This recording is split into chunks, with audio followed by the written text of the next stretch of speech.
I walked through the sliding glass doors of Mercy General with my coat still damp from the rain, carrying a paper bag of my mother's favorite lemon drops from the gift shop downstairs. And the first thing I heard was my brother's voice. Not crying. Not praying. Laughing. I stopped in the middle of the hallway outside my mother's private room, my hand frozen on the door handle. The sound was low and deliberate. The kind of laugh that only happens when someone believes they are completely alone.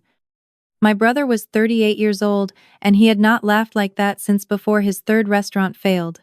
I pressed my back flat against the wall beside the door. My mother was 3 days out of a hemorrhagic stroke. She was sedated, partially responsive, and according to her neurologist, had a long and uncertain road ahead of her. My father had been sleeping in the recliner beside her bed every night since it happened.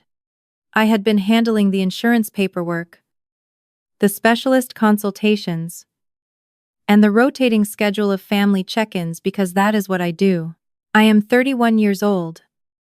I am a licensed CPA and financial compliance officer, and I manage chaos for a living. What I heard through that door was not grief. It was a business meeting. My sister-in-law was speaking in that clipped, overly enunciated way she always did when she was trying to sound intelligent. She said the window was now. She said my mother's condition was the exact opening they had been waiting for, and that the medical power of attorney my father signed 2 years ago during his bypass surgery was still active, is still valid, and technically transferable in scope if the right motion was filed before my mother stabilized enough to revoke it. She said the word transferable like it was the most natural thing in the world. My brother said the trust was the priority. He said my grandfather's estate trust had been sitting there for 11 years with my mother as the primary trustee, and that the assets inside it, the family home in Savannah, the 3 rental properties in coastal Georgia, and the liquid investment accounts, totaling just over $3.4 million, had always been meant for both of them. Both of them meaning him and my mother. He said my name once. He said I was a problem. My sister-in-law said problems could be managed. I stood in that hallway for a long time. My mother was sedated 10 feet away.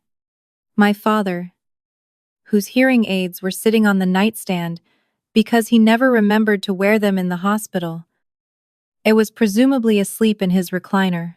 And the 2 people who had driven 4 hours from Charlotte to be here for our family were standing over my mother's medical paperwork, discussing how to legally strip her estate before she woke up enough to fight back. I want to tell you that I burst through that door. I want to tell you I screamed at them, threw them out of the building, called the police on the spot. But I am a financial compliance officer. My entire career is built on the principle that you do not move until the evidence is complete. The documentation is airtight, and every single exit has been sealed. Explosive anger hands your power directly to the people trying to take it. I had learned that the hard way watching white-collar criminals walk free on technicalities for years. I straightened my coat, gripped the paper bag of lemon drops, and pushed the door open. My brother turned around first.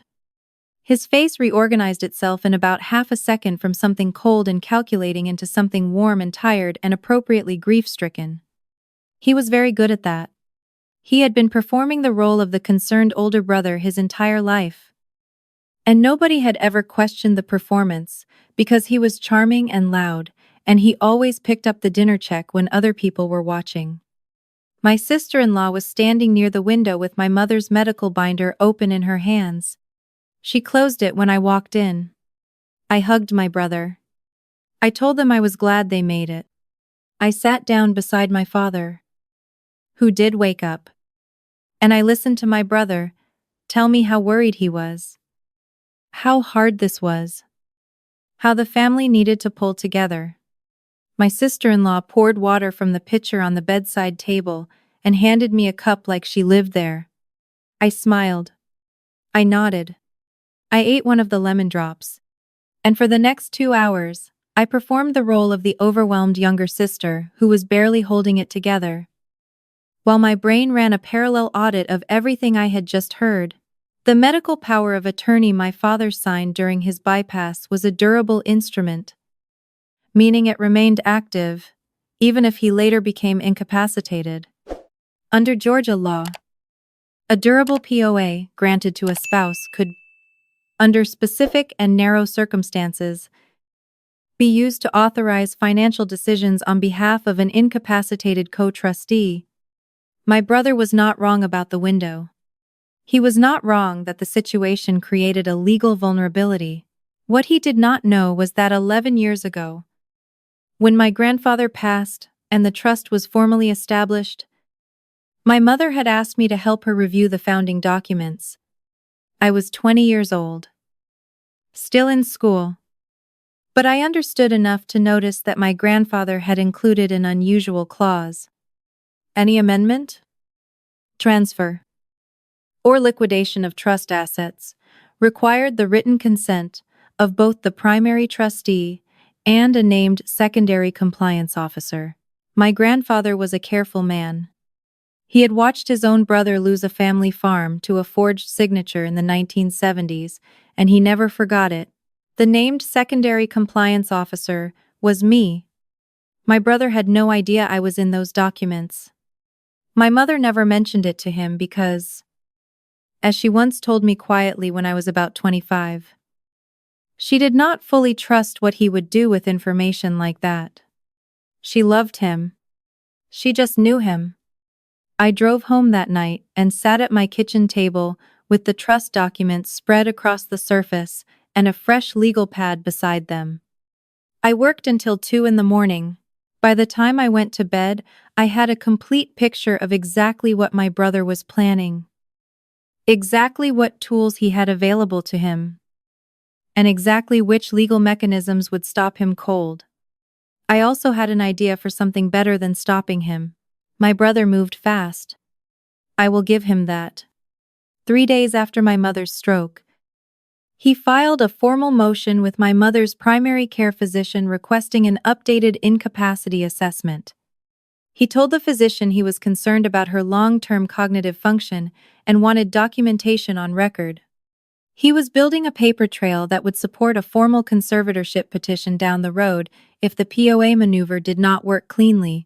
It was methodical, and it was genuinely smart. In the way that people who have spent years watching legal dramas on television think they understand the law, he called me the following Tuesday.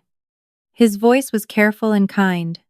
He said he had been speaking with a financial advisor friend of his, a man I had never heard of, and that between the medical costs, the ongoing property taxes on the Savannah house, and the general administrative burden of managing the trust while our mother was incapacitated, it might make sense to consolidate the liquid assets into a single accessible account. He said it would make everything easier to manage. He said it would reduce the strain on our father. He said, very gently, that he had already drafted a trustee authorization memo that would let him temporarily co-manage the trust alongside my mother's estate attorney during her recovery. He emailed me the document while we were still on the phone. I opened it. It was a trustee authorization and asset consolidation memo. Fourpage. Well formatted. Professionally drafted. It bore the name of a real Savannah estate attorney at the top sign, which told me my brother had at minimum called that attorney's office and used their letterhead without authorization. Because I knew that attorney personally, and there was no scenario in which he would have drafted this document, the memo contained a signature line for me as secondary compliance officer, and this is where I need to explain something about my job. I work in financial compliance for a federal government contractor. Part of my responsibility is training our auditing team on fraud detection. One of the tools we use in internal fraud investigations is something called a controlled authorization instrument. It looks exactly like a real authorization document. It has all the correct formatting.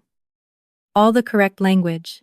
But embedded within its specific wording is a set of conditional triggers. If someone files that document with a financial institution and requests asset movement, the filing itself automatically generates a compliance alert that routes to a federal oversight body.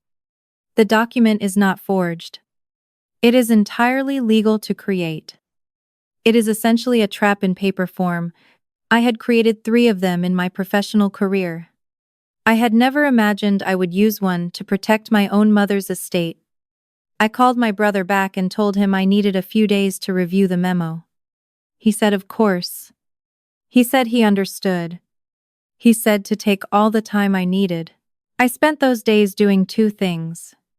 First, I drove to Savannah and met with my grandfather's original estate attorney, a 70-year-old man who had known my family for decades and who turned the color of old chalk when I explained what was in that authorization memo and where I believed the letterhead had come from. He contacted the appropriate state bar investigator that same afternoon. Second, I redrafted the authorization memo using my controlled authorization instrument framework, substituting the asset movement language with conditional triggers that would route any filing attempt directly to the Georgia Department of Banking and Finance and flag the associated accounts for a mandatory hold and federal review. The document looked identical to the one my brother sent me. Same formatting. Same professional language. Same estate attorney's name removed and replaced with a properly authorized signature block. I signed it on the secondary compliance officer line, using my normal signature. I overnighted it to my brother with a handwritten note that said I had reviewed it and thought it made sense. I told him I trusted him. He filed it within 48 hours. I know this because I received an automated alert from the financial compliance monitoring system, to which I had connected the trigger language. The alert told me that an attempt had been made to consolidate and transfer liquid trust assets totaling approximately $2.1 million from 3 separate accounts into a single account registered to a limited liability company called Hartwell Property Solutions, LLC, which I had never heard of, and which, when I looked it up in the Georgia Business Registry, had been incorporated 11 days earlier, with my brother listed as the sole registered agent. He was not trying to manage the trust. He was trying to transfer $2 million into a shell company he created the week our mother had her stroke. The financial hold was activated automatically. Every account associated with the trust was frozen pending federal review. My brother received a formal notification from the bank that his filing had been flagged for compliance investigation. I received a copy of the same notification because I was listed as secondary compliance officer in the trust documents. He called me 17 minutes after the notification was delivered. He let it ring.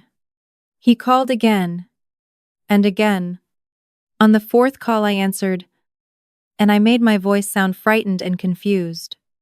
I said I did not understand what was happening. I said the bank had sent me something strange. I said I was scared. He told me it was a mistake, that the bank had flagged routine paperwork because of new federal regulations, and that it would be cleared up in a day or 2. He said I should not contact anyone. He said to let him handle it. I said okay. I said I was just so overwhelmed. I said I did not know what I would do without him. He believed me because he had spent 38 years watching me defer to him, agree with him, stay quiet in rooms where he was speaking.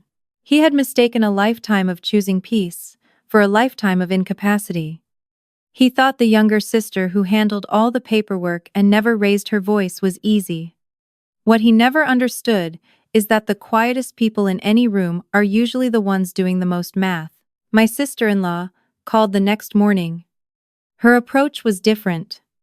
She was direct in the way that people who lack charm tend to be, which is to say, she was simply rude and called it honesty.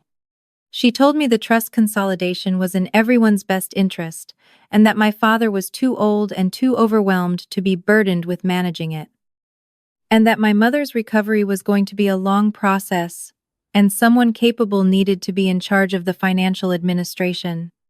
She said my brother was that person. She said I had a good job and my own income, and I would be taken care of. But the properties and the investment accounts needed to be actively managed by someone with real estate experience. My brother had never owned real estate in his life that had not been foreclosed on. I asked her, very politely, what Hartwell Property Solutions LLC was. There was a pause. A long one. She said it was a holding structure for administrative purposes. She said my brother's financial advisor had recommended it. She said it was standard practice. I said I understood. I said it sounded very professional. I said I was sure everything would be resolved soon. 2 days later, my brother arrived at my apartment unannounced. He had a man with him. Someone he introduced as his financial consultant. A heavy-set person in a slightly too tight blazer who handed me a business card with a Georgia office address that I later confirmed was a UPS store. My brother sat down at my kitchen table and placed a new document in front of me. He said the bank had cleared the first filing, but wanted a secondary authorization before releasing the transfer. He said this was the last step, and then everything would be sorted, and we could focus entirely on our mother's recovery. The new document was a secondary transfer authorization. It requested my signature confirming that I was aware of and consented to the asset movement to Hartwell Property Solutions LLC and waived any secondary compliance review. He pushed a pen across the table toward me. My hands started shaking.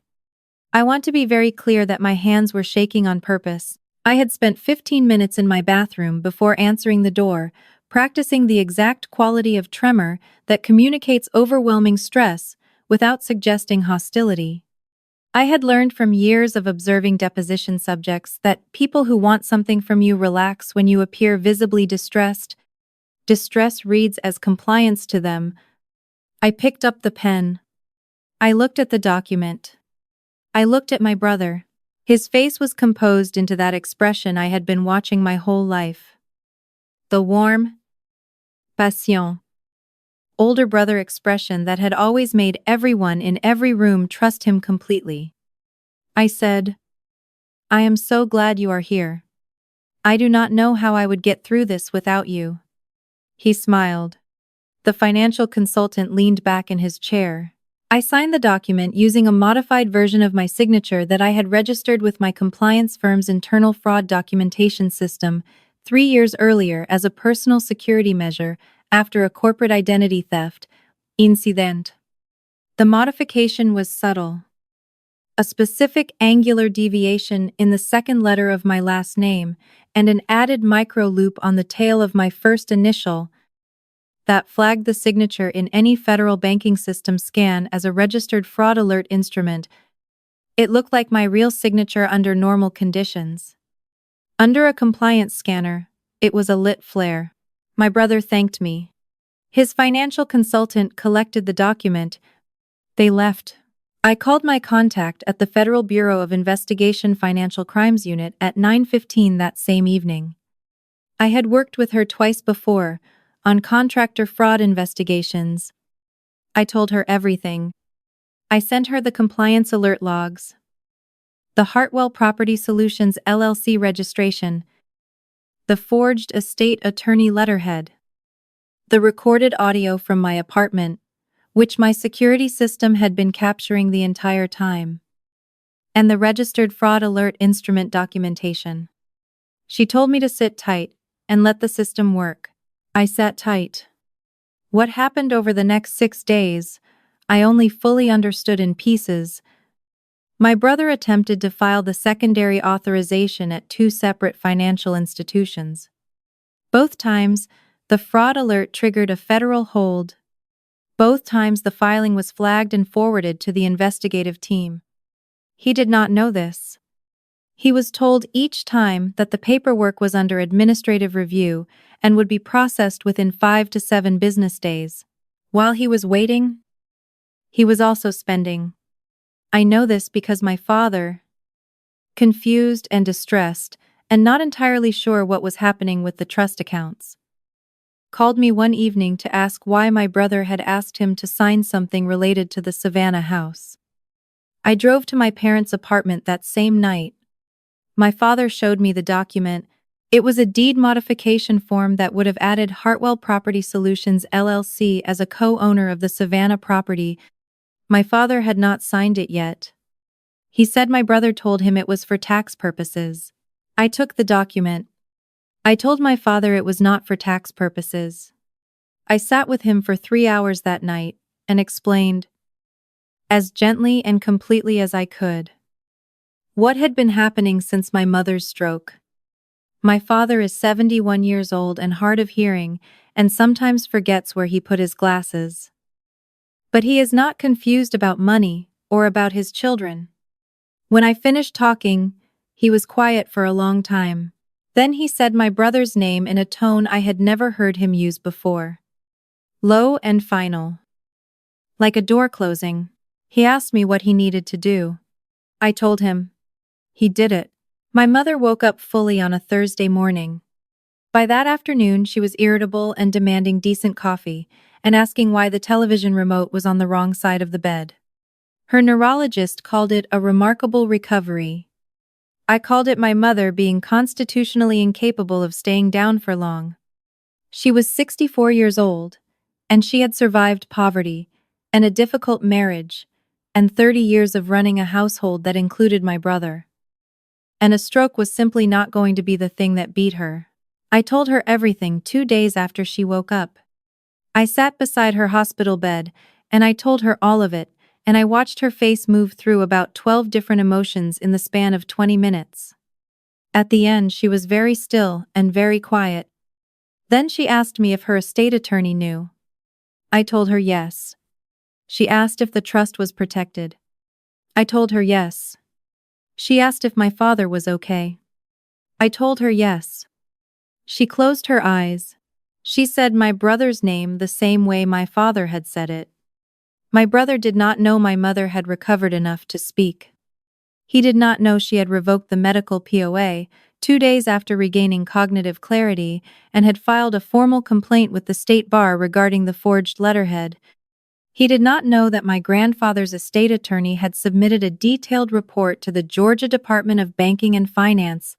He did not know that the federal investigation was in its final documentation phase. He found out all of it on a Tuesday. I know the exact sequence of how it happened because 3 separate people called me in the space of 90 minutes to describe it. My brother arrived at his bank that morning to check on the status of the secondary authorization filing. The branch manager asked him to step into a private office.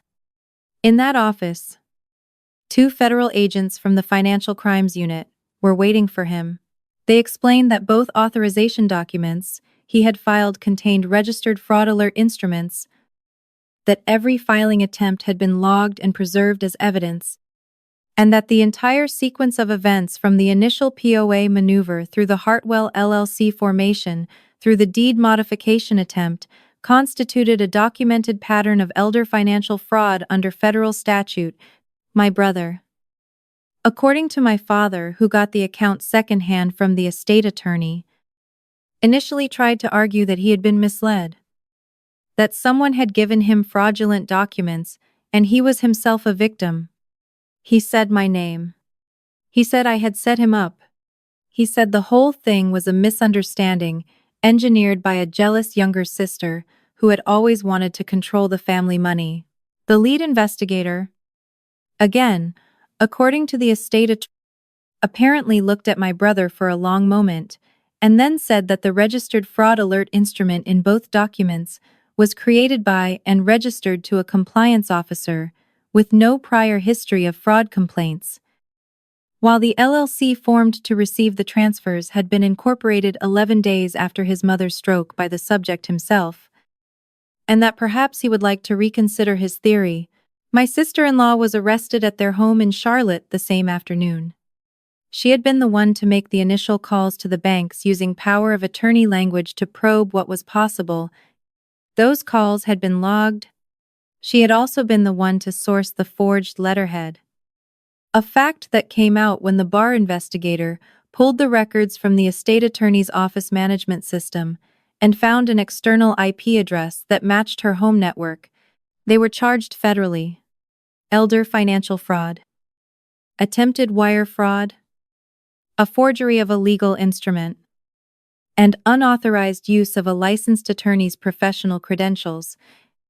My brother's financial consultant, the one from the UPS store office, was charged separately with fraud facilitation. I did not attend the arraignment. I went to the hospital and had coffee with my mother instead. She was sitting up in bed wearing her own pajamas that my father had brought from home. And she had her reading glasses on and a crossword puzzle in her lap. The television was on, but muted. When I walked in, she looked at me over the top of her glasses and said, "You look tired." I said I was fine. I sat down. She put the crossword puzzle aside. She said she wanted me to understand something. That what my brother did was not about me, and it was not about her.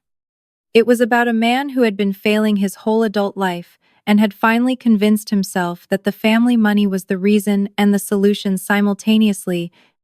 She said she had watched him move in that direction for years and had told herself it was her imagination because he was her son. She said she was sorry she had not listened to herself sooner. I told her there was nothing to apologize for.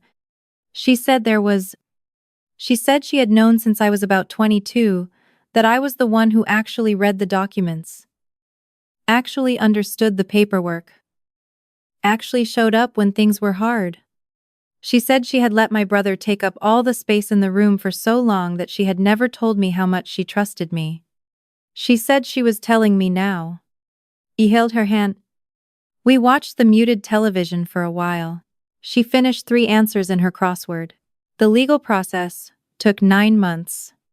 My brother pled guilty to elder financial fraud and attempted wire fraud. He was sentenced to 4 years in federal prison and ordered to pay full restitution to the trust, plus the legal fees incurred during the investigation. His LLC was dissolved. His financial consultant received 18 months and was barred from working in any financial services capacity. My sister-in-law pled to a reduced charge in exchange for cooperation and received 2 years of supervised probation, community service, and a permanent restraining order prohibiting her from involvement in any financial matters connected to my family. The estate attorney, who had nothing to do with the forged letterhead, was fully cleared. He sent my mother flowers when it was over. My sister-in-law attempted a social media campaign at one point during the proceedings, which I think she had watched someone do successfully on a true crime podcast, and decided to replicate. She posted a video from their living room in Charlotte, describing me as a controlling, manipulative younger sibling who had engineered a legal trap to steal the family inheritance for myself. The video got some initial traction in local social media groups. Then someone found the public court filings and posted them in the comments. The filing included the Hartwell LLC formation date and the full transaction attempt logs. Her own comments section dismantled her argument in about 4 hours. She took the video down. The screenshots stayed up everywhere else. My brother reached out once from prison, through a letter he mailed to my parents' address. He wrote that he forgave me. I found this interesting, given the general direction of events. I did not write back. I changed my address with the post office 6 weeks later for unrelated reasons and did not update him. My mother made a full recovery. Her neurologist said her outcome was in the top 5% for her type of stroke at her age. She said it was the coffee and the crossword puzzles. He said it was probably both. She returned home to Savannah 8 weeks after her admission date. And the first thing she did was sit at the kitchen table and review the trust documents with me for 3 hours. She updated the compliance officer designation to include a backup, a detail-oriented cousin who works in banking compliance in Atlanta and had been watching the whole situation with the specific expression of someone who has been waiting to be useful for a long time. I took the Savannah house keys home with me after that visit. Not because the house was mine. because my mother pressed them into my hand and said she wanted me to have a set and that she wanted me to know I was always welcome and that she had spent too many years letting the noise in the room drown out the people who actually showed up. I have not spoken to my brother since before his sentencing. I have not spoken to my sister-in-law at all. I released that branch of my family the same way you release something you have been carrying for so long your hands have forgotten what it feels like to be empty. Not with anger. Not with ceremony. Just by setting it down and walking forward. My mother is sitting on her porch in Savannah right now. Probably with a crossword and something cold to drink. Watching the azaleas come in. My father remembers to wear his hearing aids about 60% of the time, which is a genuine improvement. I drove down last weekend and we ate on the back porch and talked about nothing in particular for 2 hours, and it felt like the first fully clean breath I had taken in years. People always ask what I did with the anger. Where it went. As if it had to go somewhere dramatic. The honest answer is that I converted it. I took every single feeling and fed it into the process. The documentation. The compliance triggers. The timing. The patience required to let someone walk themselves completely into a trap. Anger without strategy is just noise. I have spent my whole career learning that. It turns out the lesson applies at home too. My grandfather built that trust because he watched his brother lose everything to someone he trusted. He put my name in the documents because he believed in careful people. I used to think it was a burden. All that careful. All that precision. All that reading the fine print when everyone else is already signing. Now I think it was the whole point. If this story hit close to home, I want to hear yours in the comments below. If you have ever had to protect something that was yours from people who should have protected it with you, you know exactly what this kind of quiet looks like. Subscribe to Recovery Stories so you never miss another one. We tell them because telling them is how we take them back.